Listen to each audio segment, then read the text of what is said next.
This podcast is brought to you by Crack the OAT. Crack the OAT is an online study program designed for pre-optometry students looking to be successful on the OAT.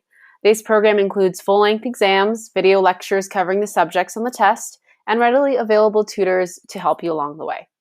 If you're looking to be a part of this supportive community or you're looking at your options for studying, stay tuned for the discount code I will be giving for 10% off the program later in this podcast. Hey everybody, this is Marielle and you're listening to Opt-In, the pre-optometry podcast. In today's episode, we're talking with Sean, who runs an Instagram account called Colorblind Vision.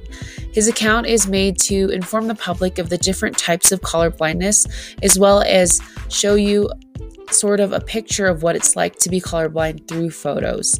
So let's go ahead and jump right in. I hope you guys enjoy. I'm just going to introduce you. Your name is Sean, right? Yes. Is that how you pronounce it? Okay. Yes. And you run an Instagram. It's called Colorblind Vision with an underscore at the end. Yes, I do. Okay. And so that's your, that's kind of like your hobby on this side. But what is your main, what's your main career right now? By day, I'm a data analyst. So it's mostly generating reports, looking at numbers, reading charts. And that's it, really. It's not as glamorous as I'd hope, but it pays the bills. Yeah, it does. And in terms of you as a data analyst, you don't really have to deal with too many colors, do you? Or sometimes when you go into Excel and you're using giant formulas, the bracketed formulas with color coordinations. Mm-hmm. So keeping track of ginormous formulas with different colors can be a bit of an annoyance. So what type of color blindness do you have? I have Dutch anomaly. And so go ahead. Which is, yes, so that's my green cone is defective.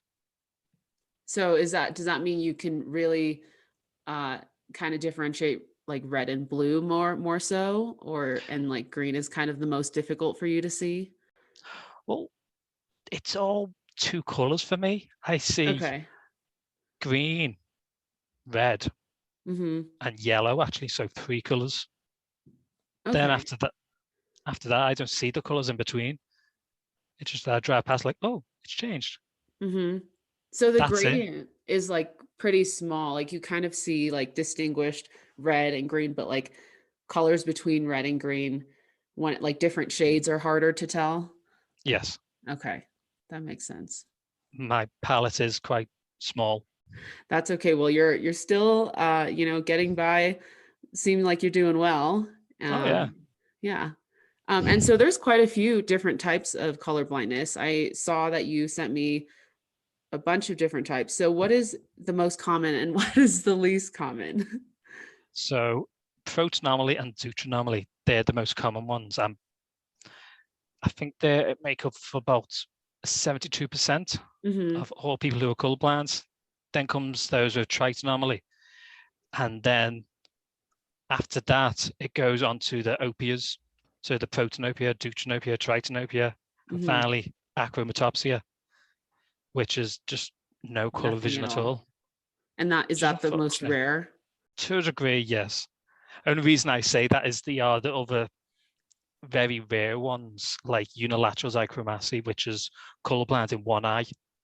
Oh, okay. Fascinating. Yeah.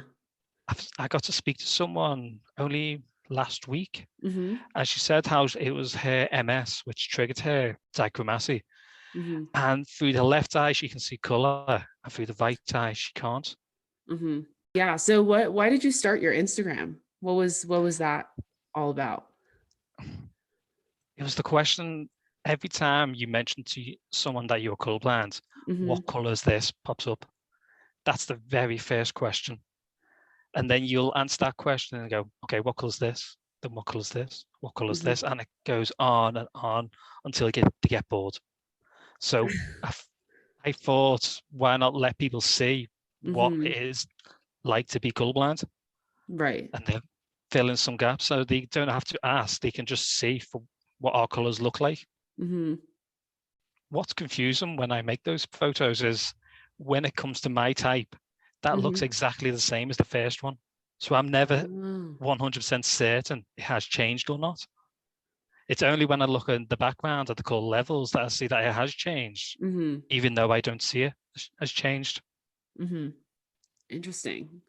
And it seems like you do a lot of research on this. What got you into doing all that research and posting it on there?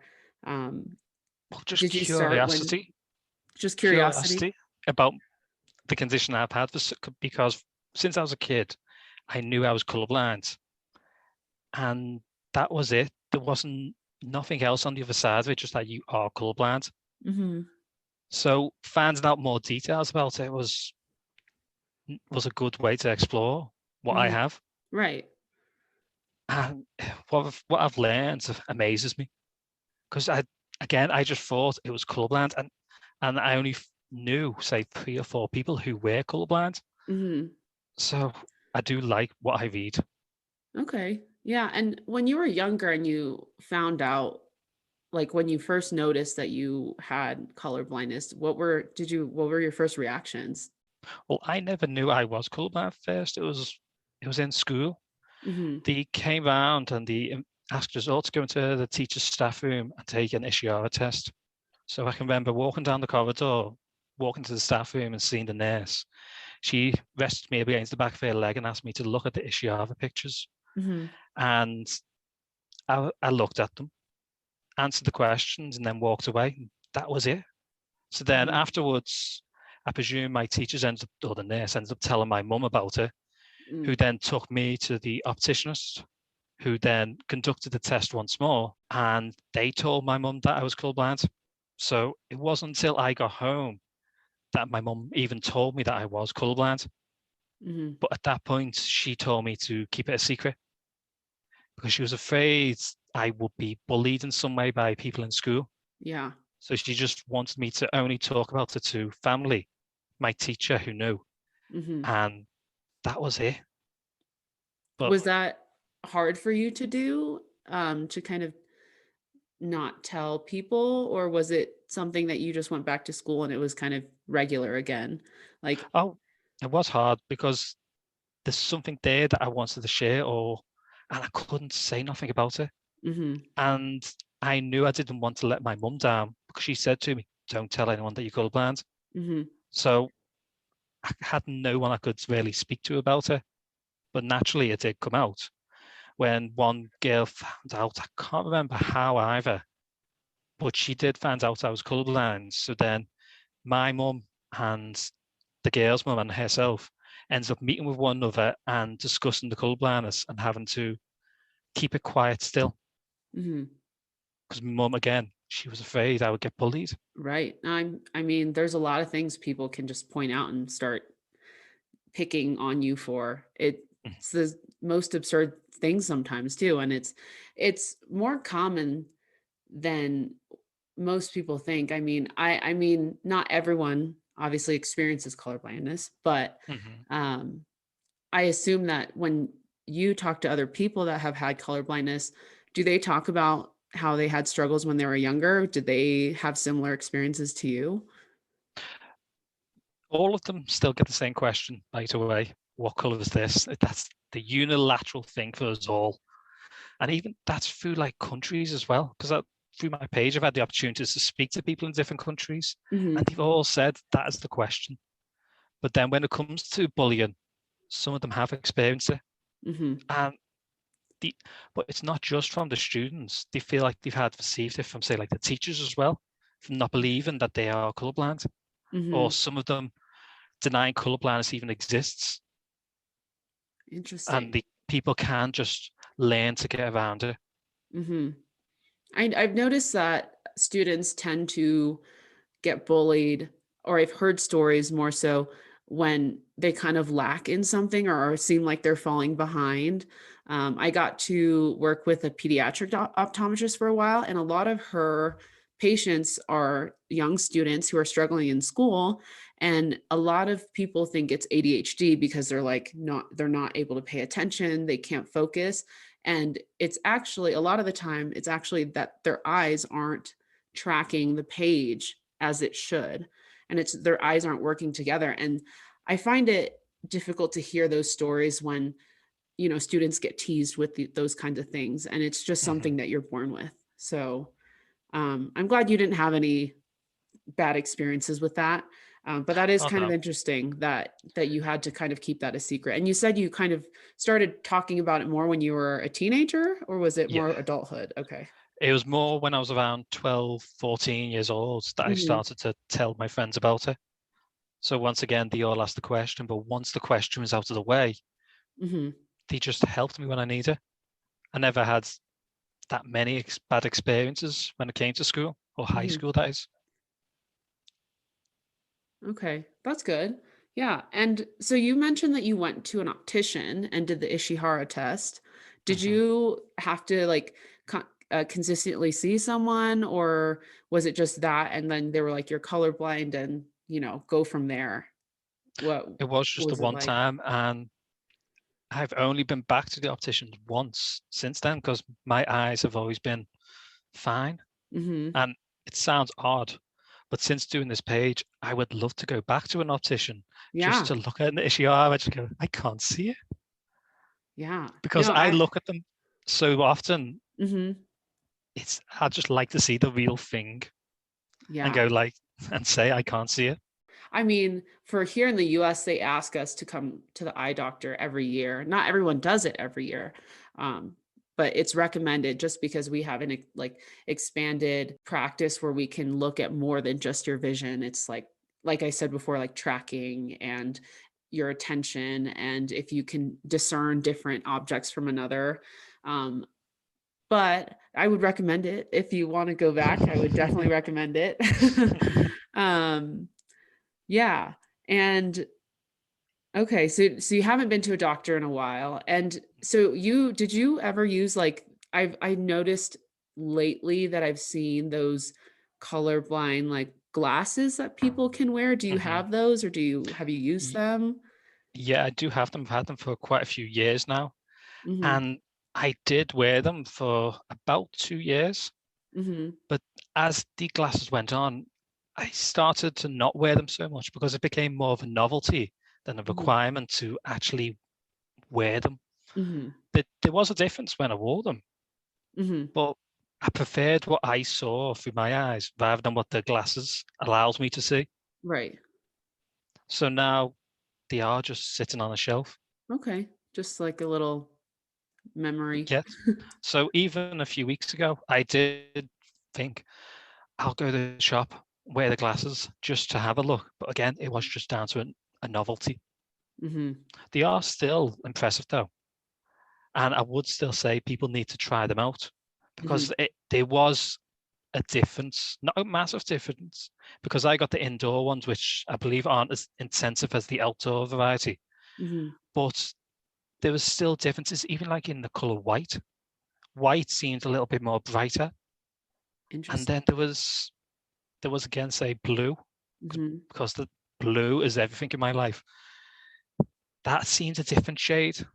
I didn't see purple, or if I seen purple, I wouldn't know anyway, because you have to like kind of learn new colors Mhm. because the colors you're unfamiliar with. And it was fun getting to ask the question to other people, what color is this, rather than them asking me. Okay. That's a nice change of pace. You get to Hmm. kind of change the conversation to be in your shoes. Um, When it came to work, though, I did have to mhm, ask their permission if I could wear them. And I can remember they were fine about it. But when I went into work for the first time, I felt like everyone was all staring at me. And then when I did start walking around, people were looking at me, mhm, and they wanted to just try the glasses out. So I mhm. let them, and they all said it was like HD vision. Everything seemed so much more vibrant for them. Hmm, And my friend started to refer to my glasses as my 3D glasses because that's what he said. The like for him, everything mhm. became like 3D for him.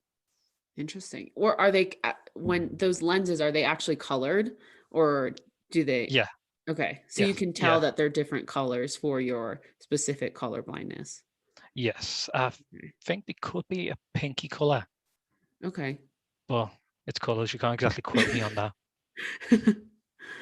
Yeah. I'll have to look at some myself. I've seen like red and blue ones before. Hmm. And I can imagine why some people would call them 3D goggles or something, because that's how they used to look like back years ago. Um, I was and fascinated only a few days ago when they announced about the colorblind contact lenses that have been in development. oh yeah, I saw that on your page. That's pretty cool. Yeah, so again, it would be an experience, and I would say I would like to try them out. Hmm. But again, it would just be a novelty for me just to see what they're like. Yeah. Because I'm sure previously, they probably have go on. like a test and try for them or something like that. I don't know. They're so new that Hmm. I don't know if they're doing trials for it or they're now Oh, like, yeah, the trials are still ongoing at the moment, where they are just making sure they're safe for everyone. mhm. But I don't live in Dubai, unfortunately. But Yeah, they're in wow. Dubai anyway.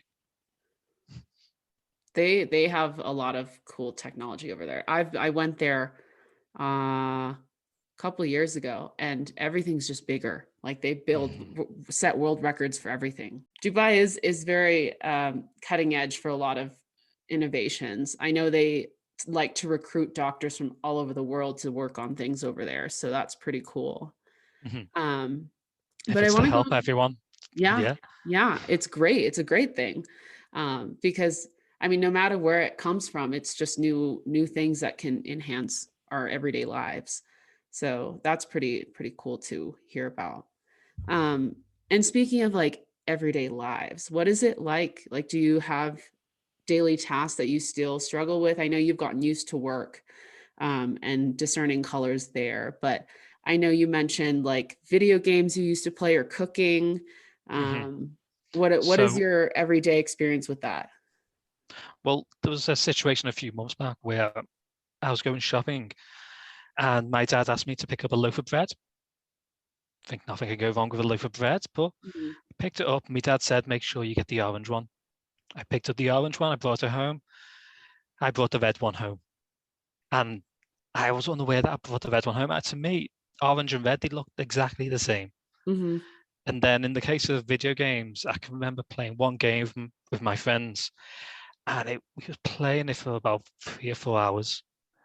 And when it came to the very end, all we had to do was shoot zombies with red eyes and leave the green ones alone.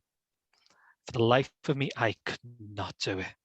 And I tried and I tried, and my friends, they weren't annoyed because they knew I was trying, but mhm. they just wanted me, or they were willing me to shoot the right ones. Right. And in the end, we couldn't complete what we needed because Mhm, I couldn't just shoot the right zombies. mhm. And then there was also another instance with my dad for Mhm, about 20, 30 years, him and my mhm, uncle always went to play snooker. So when I was 18, I was looking forward to going to play snooker with my dad for the mhm, first time. mhm, So here we go. My dad and my uncle play. Then I went to have my go, and I think I lost my first game against my uncle, even though my dad was helping me. mhm, Then when we switched around, and then my uncle started helping me with mhm. playing against my dad, I took my shot, and then my uncle said, "Sean, you are aware that's the red ball?" No. Yeah. And no. And at that point, the penny drops, and he's like, "You're colorblind, aren't you?" I went, "Yeah." And from that point onwards, every time I'd line up to take a shot, both my uncle and my dad were watching me. And all Mhm, they'd have to say is Sean. And at that point, I'd just shift across the table and aim at a different ball. And if he didn't say anything, I knew I was safe. But it mhm. was still slight annoyance Right. because I'd been waiting for so long to play. And I didn't think my clublands would let me down. And there it was. Did you ever go back with your colorblind glasses? Did you ever try it with those? I didn't because I was more annoyed Okay. because I just wanted to play naturally. I didn't want to have problems. And Right. You don't want to then, feel like you needed an additional help or aid or something like that. yes, but there are quite a few snooker players out there now who are colorblind. Hmm. So, and I can remember one of them even asked the referee a few times for help Hmm. whenever he needs a first shot. Hmm. So, there is always the option to help, Right. but asking for help as well can be an annoyance when you just want to do it on your own. Mm-hmm. And I want to talk about cooking. You said you don't cook your food based on color, you do it on time. Yes. So when I look up online to see how to cook any meals, I see Mm-hmm. how long it takes to cook them, and the temperature, and follow it based solely on that. Because if I try to do it based on color, I could end up giving myself food poisoning. Mm-hmm. With, say, like chicken, when it looks pink inside and I've not been able to see that pink inside of it. And I did the other day buy a meat thermometer, and I was so excited using it. I Mm-hmm. just like pricking it into the chicken. I was like, oh, look at it. I can see the temperature. And I was looking online to see what the temperature was. I was like, I can eat it. So I need to explore a meat thermometer a little bit more with my food, Mm-hmm. but it's exciting. Yeah, no, that's great. I love that that makes you excited, just like a meat thermometer. I've never heard someone excited just about that. Exactly. It's unusual, but it helps us. So I'll take it. Yeah. Um, so when you going back to like when you first found out, did you ever have any hesitancy with telling people you were colorblind? Did you like do you well, now that you have your Instagram, seems like you're very confident in what you Mhm. do and your everyday life, but were you ever hesitant about saying colorblind? Was there ever a fear that, I don't know, things would change for you? Oh yeah, there has been times where even now I have not been felt confident enough to say that I'm colorblind, Mhm. despite what my pages allowed me to do. Mhm. But, such as, I had an interview a while back, and I had to buy a tie, and all I wanted was a blue tie. So I was looking around, found a blue tie, and then when I was holding it, I was unsure if it was blue or not. So Mhm. I'd hold it towards the light, look down, look up, look down. Is it blue? Is it purple? And I couldn't tell you for the life of me what it was, or I wasn't confident enough in the colour it was. So I did see there was maybe some people around, but again, I was too afraid of going up to them. And as it went on, my anger was just boiling, because I Mhm. wanted to know the colour of a tie. And all it was for Okay. an interview. So Mhm. eventually I relented and spoke to one of the people who work on the tills. Mhm. And as soon as I said, I'm colourblind, can you just let me know if this is blue? She looked at me as if I had two heads, and then said, yeah, it's blue. Hmm. And it was just a cold response. Purple is just an annoying colour, because I can get confused with that so often. Yeah, you mentioned purple is something that's almost common amongst everyone who has color blindness. Mhm. You just don't see it, or Yeah, it's mythological. We would wow, like to see it. And in the community, it's just a running joke that we all can't really see that colour well. that's interesting. I didn't know that about purple. I Mhm, that's an interesting that it's just that color too. mhm, I know it's like kind of the medical term to be called colorblind, but do mhm. you have I don't know, do you have like an issue with that, like saying blind, or do you have a different preference when you say, or do you kind of just say, oh, I'm colorblind? I've been raised to know it's colourblind, so that's Mhm. just ingrained into me. I Got it. understand colour vision deficiency. That Hmm. is the more apt term, and it would resolve a lot of the questions when you explain it. Hmm. But just colourblind, it's my go-to. Okay. Yeah, I was curious because I know I've heard, yeah, like color deficiency, and it seems like a little more of a I don't know, like a mellow, less harsh term of just saying Mhm, blind. Because when someone says they're blind, I mean, not just colorblind, but just in general, blind, it kind of shocks people. mhm, They're just to know that that person has, some deficiency with their eyes is kind of um, hard to put yourself into that perspective. I mean, when I close my eyes and put a mask over and like try to mimic that I'm blind, it's still I feel like my other senses get heightened, but I still feel like mhm. I don't experience what they do. But if you do want to ever try what it's like to be colourblind, there is apps out there that allow you to see what it's like to be colourblind. Oh, yeah? So, such as CV Simulator, with Colour Vision Simulator, Mhm. and people are impressed when they do see their, like, say, their home what their home looks like to the colorblind. Uh-huh. Oh wow. Is it just like you take a picture on the app and it No, shows? it's like a live image, like you recording the video, Oh, so you can see what okay. it's like for each type of colorblindness. Mm-hmm. You have to manipulate to see the weakness or if it's strong or weak, Mm-hmm. but you get a good interpretation of what it's like to be colorblind. Okay. And most people, they tend to go towards dull, saying that our vision looks dull, Mm-hmm. which oddly to me, I've never seen it as dull. It's just normal color Mm-hmm. vision to me. Yeah. It's just what you've lived with and as your own vision. That makes Hmm. sense. Yeah. Hmm. Well, that's pretty interesting. And so going between you mentioned that when you make the photos for your own type of um color blindness, can you tell the differences with the other ones, or do any of the other types of photos that you produce look similar as well? So Proton does look a little, or Protonomaly and Protanopia, they do look somewhat similar. Hmm. But then when it comes to Tritonomaly, then blue cone, monochromacy, see, even I get it. I struggle to say it. Achromatopsia, I can tell those ones apart really well. And Okay. my personal favorite is the Triton one because reds look so much more vibrant from their point of view. Okay. Yeah. And even when I see, say, achromatopsia, everything looks so much more emotional in my eyes when I Hmm. see what it's like from that point of view. Hmm. So I can't tell those ones apart. It's just the proton and deuteron ones that I struggle with. Oh, and then trichromancy, which is what everyone else sees. Hmm. Okay. Do you have any advice for people who are colorblind and need assistance with it, or want to experience other types of, color blindness? I know you mentioned that you wrote that you had a couple apps that you recommended. Hmm.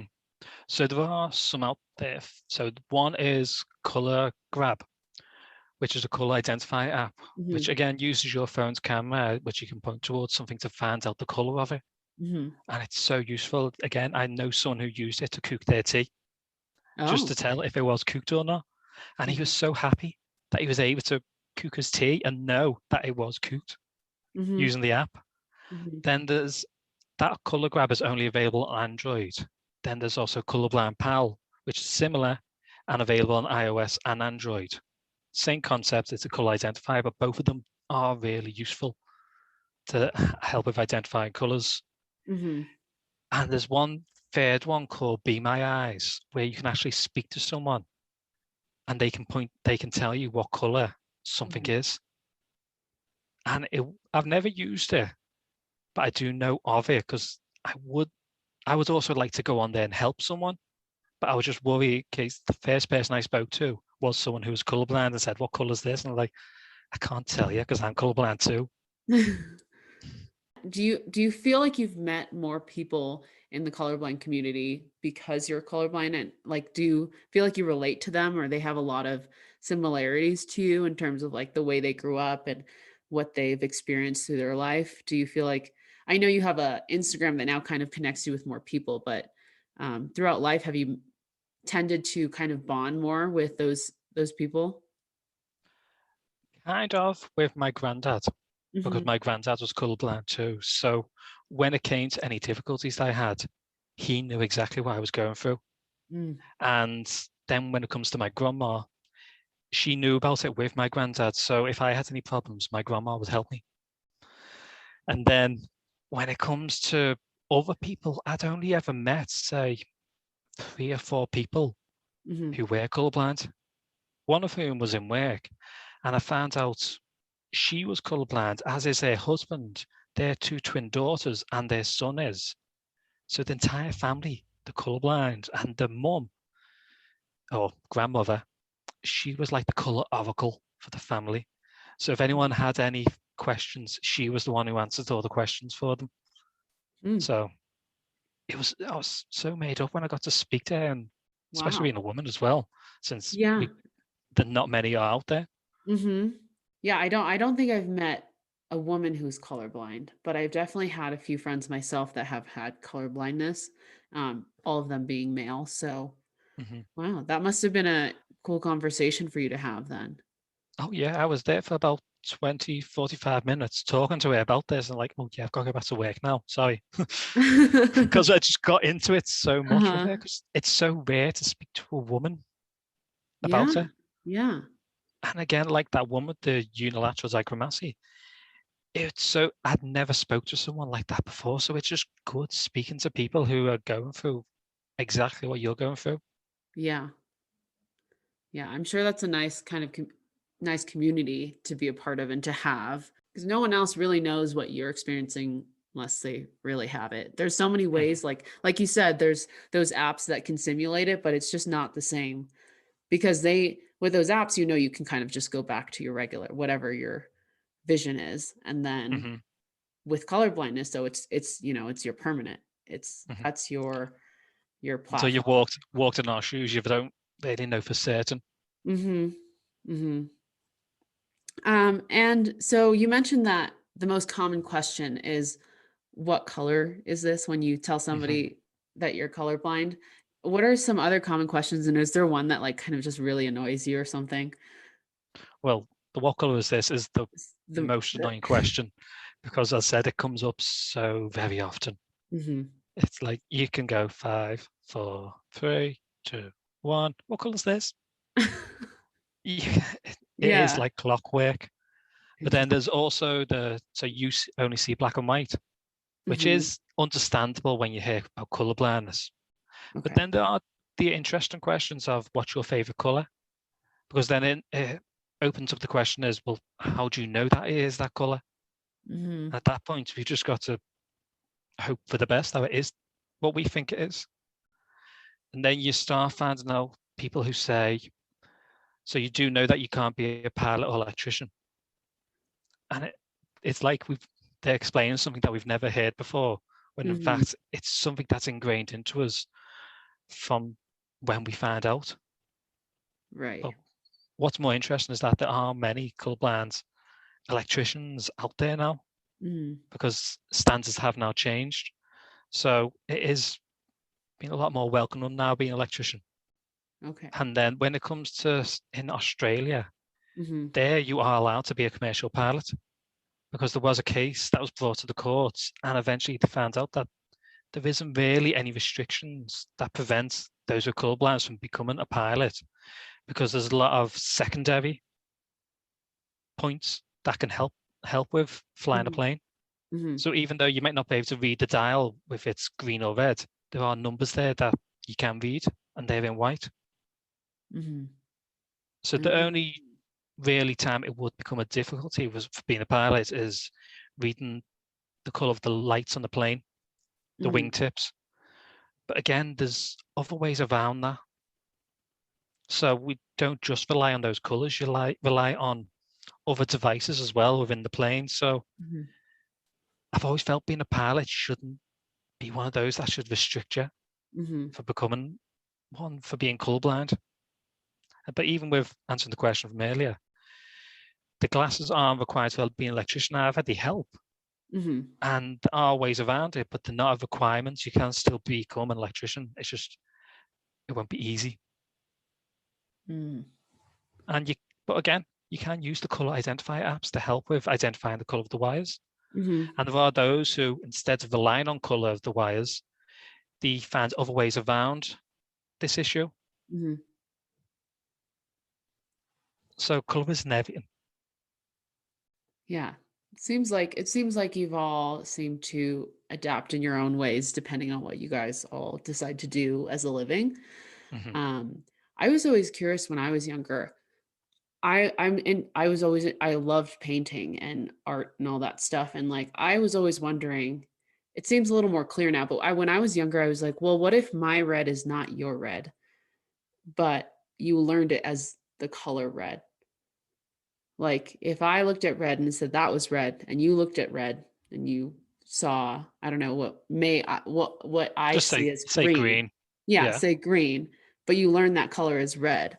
I was always Hmm. confused if that's what was the issue, or like if that's kind of what people who are colorblind experienced, or you now know what those colors are because someone has told you because you've done tests.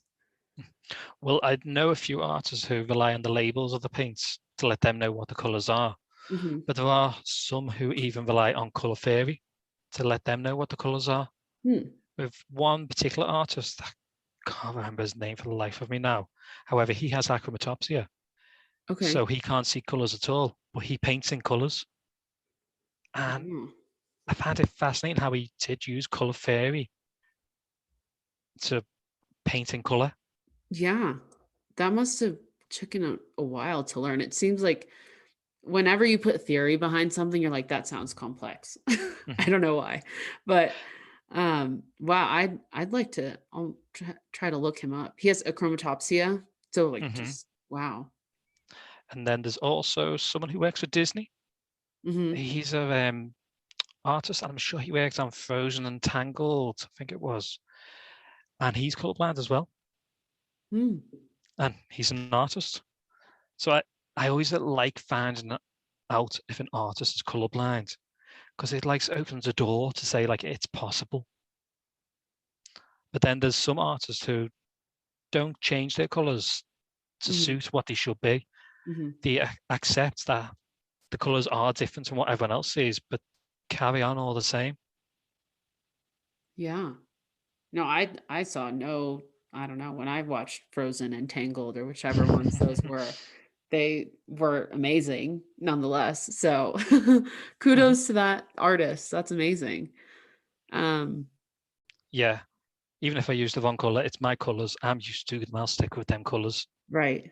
Yeah, because all these new technologies are coming out, which sounds great, but you've been used to, whatever you were used to growing up. And so it seems like a change. It seems like quite a bit of a change that might affect how you see things. Because that's the thing with many trichromats like yourself. They all think that we would like to have, say, the colorblind glasses. And then we all need to buy them, or I need to buy them for my son or daughter. But sometimes we just don't want them. We're used to what we have already. Right. Yeah. Now I mean, if you grew up a certain way, I feel like it would be hard to change that suddenly. And I'm sure, yeah, growing up, you probably didn't have a lot of different types of abilities to, see all these new colors or different things. So that's totally understandable. So it seems like you prefer kind of just what you see, because you were mentioning that those frames that you have are just sitting on your shelf. So because even if it came to say like the colorblind cure that could potentially come out in the future, let's say, I've always thought that I don't think I'd ever take it, because I'm used to my colors, right. and I'd essentially have to learn new colors again. But again, I get by with my colorblindness. Yes, it can be annoying, but after a while, you get used to it and you learn ways around it. And I can remember one story about one geologist who he struggled to tell what minerals, what color the minerals were. So when he went to speak to his professor, he said, I can't tell. What can I do? How can I even be a geologist still if I can't tell the colors? So he said to him then, forget the colors then. Don't rely on colors. Instead, find out ways to work around the colors and figure out the minerals based on other elements. So he went away, and then when he came back, he did figure out a way to know what minerals were. And he was actually, in fact, quicker than the people who weren't colorblind. So his way was more effective. So don't really need to change all the time. Yeah. There's ways, it seems like there's ways around it. It seems like everyone has done what they've needed to do to make their lives and their careers, adapted to them and adapted to everyone. It seems like whatever you're presented in life, you find your way to make it your own.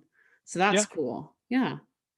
Okay. Well, that's cool. Well, I'm glad we got to talk about this stuff. I learned a lot, and more so not just about facts, but just I wanted to really know about like the experience of what it is like, and like hearing from somebody who has color blindness, because I can read all the books and, do all the research, but it's always a different experience when you hear about someone's experience. Mhm. Um, so yeah, Because each person, we all have our own unique way of seeing the world. mhm, And even like this afternoon, I still get surprised by what we can learn about colorblindness. And that's what's amazing about colorblindness that I find. There's so much to learn about it, mhm. which I said, if I got to speak to myself as a kid when he found out, I would never consider everything I've learned now about colorblindness, because it's just a fascinating subject now. It is. It's really fascinating to see how like vision has evolved over the years, and Hmm. just like the eye, how it's developed to become what it is, and how some animals still have, two, they're only dichromatic, and Hmm. the fact that we are trichromatic. Well, there's also the tetrachromats as well. Have you heard of those? Oh yes, yes. They're fascinating how essentially they can make you colorblind, and by definition, because they can see so much more colors than you. For the colorblind, I think they can see, say, like 1 million colors. Hmm. Trichromats, they can see about 10 million colors. Tetrachromats, they can see up to 100 million different colors. Wow. And I got to speak with someone who has it a while back, and she said how seeing that much color can actually be overwhelming, Hmm. because it's also only women who have or who can be tetrachromats, which is again interesting. Yeah. Well, that was a fun conversation. I enjoyed learning about it. Um, it's really nice to talk to somebody and also share that perspective with these people that may or may not be interested in this career. Um, because some things you don't, I mean, we hear about colorblindness when we're younger at some point, but no one really goes into detail, like all these different types and like what it's like. And it's just, like you said, the common question, what color is this? That's kind of what it Hmm. is. That's Hmm. just the general knowledge that people have. So I'm excited to learn about it. Yeah, In the because years there's to some come. people who don't even know their type of colorblindness. All they know is, yes, I'm red green colorblind, Mhm, and that's the full stop. You don't mhm, hear nothing more about it, so you just have to accept it. mhm. Whereas me, I just continued on reading and reading some Yeah. more just for the fun of it. Yeah, well, good on you for that. I mean, not a lot of people go into it as in depth as you do, and it seems like you're with your page, you're educating a lot of people, so that's really great. Which was honestly an unexpected thing. Originally, I only wanted to show people what it was like to be colorblind. I Mhm, wasn't expecting to educate people and mhm, raise awareness of what it is like to be colorblind. So mhm. it's a happy accident, Yeah. one that is very rewarding. I wish you the best with that page and more to come. We'll see what is going on and whatever you decide to do with, spreading the word. I think it's a great thing. I think Hmm. um, Hmm. it's a great resource to have out there. And I'm sure you're building a community slowly but surely. And I think it's a Oh, great resource for people. Yeah. Thank you for hopping on this call. I really enjoyed it. And yeah, again, wish you the best with everything. no problem. And if you ever want to ask questions again, feel free to ask.